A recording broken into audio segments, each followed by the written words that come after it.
Okay, today we're going to be talking about damped harmonic motion and resonance. This is going to be a really short video because we're going to talk more about it in class. I just want to give you some background information now. In simple harmonic motion, an object oscillates with a constant amplitude.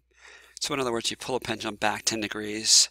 Ideally, it should keep on going back and forth to 10 degrees on the left side, 10 degrees on the right side, back and forth forever. But in reality, that doesn't happen because there's always friction or some other reason that it slows down. And sometimes this slowing down is not a bad thing, this adding of friction. Think of the idea of a car tire hitting a pothole, and it has a suspension spring. And if it didn't have a shock absorber, it would go back and forth, up and down, an awful lot, and people would actually kind of get sick because it would just be up and down all the time. Now, eventually it would come to a stop because there's always friction. But we wanted to come to a more natural stop quickly and not have the up and down motion. And so what they do is they put what's called shock absorbers on. And the shock absorbers are filled with oil or air, and this is just a model. So as this piston goes up in simple harmonic motion, because it's attached here and attached to the frame of the car, so as it goes up, the oil has to get squeezed through these holes, and that friction slows it down. And when it comes back up to the top, and it wants to come back down in simple harmonic motion, it has to do the same thing. So it comes to a stop really quickly. And so dampening sometimes isn't a bad thing.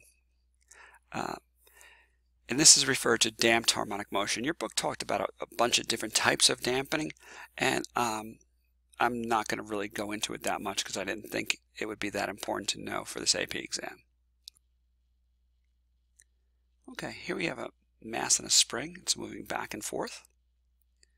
And when a force is applied to an oscillating system at all times, the result is a driven harmonic motion.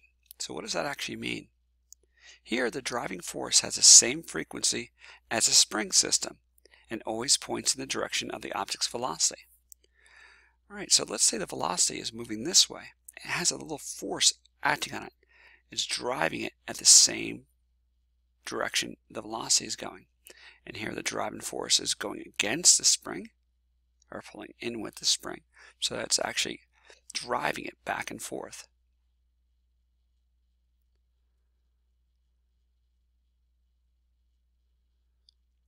So what is resonance? Resonance is a condition in which a time-dependent applied force can transmit large amounts of energy to an oscillating object, leading to a large amplitude of motion. So what the heck does that actually mean? All right, one of the coolest things that you've ever did when you were a kid is learn how to swing on a swing. Do you remember like swinging back and forth or trying to learn how to swing and you really couldn't get it, and all of a sudden you realize that if you just get the right movement of your legs, you started moving back and forth a little bit, then more and more and more. So you're adding energy, a little bit of energy each time. And if you added it at the exact right moment, you got the amplitude to get really, really big.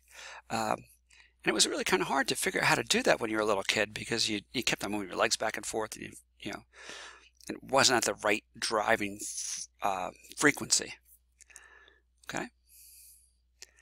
Resonance occurs when this frequency that you're applying, the applying force matches the natural frequency which the object oscillates. So to learn how to swing back and forth with a swing, you really had to learn how to add the driving force at the correct frequency to match the natural frequency of the swing.